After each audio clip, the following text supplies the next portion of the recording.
Tired of flies crashing every BBQ and patio dinner? There's a viral Pine-Sol hack on TikTok, promising a fly-free porch. So does it actually work? Stay tuned. Flies can ruin outdoor gatherings, from birthday parties to evening meals, al fresco, with warm weather on the way. Millions are turning to a simple Pine-Sol scrub to keep flies at bay. No expensive sprays required.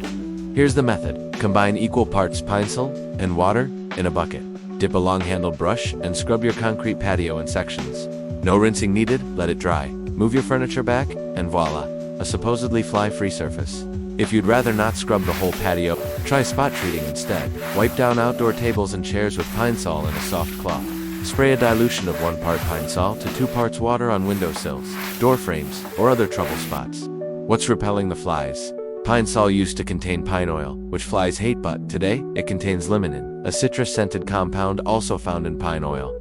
The EPA even registers limonene in dozens of insect repellent products. Bonus: scrubbing with Pine-Sol removes food crumbs and spills that attract flies in the first place, so you're cleaning and repelling in one go. Is it safe? Pine-Sol is biodegradable and pet-friendly. Once fully dried, just keep kids and pets off until the surface dries. And never mix Pine-Sol with other cleaners. Dangerous gases can form. So yes, this viral Pine-Sol hack really can keep flies off your porch at least for a while. Ready to scrub away those buggers? Try it this weekend. For more no-fail DIY pest hacks, subscribe to the Fixer's Forge and hit the bell icon. Leave a comment. What hack should we test next?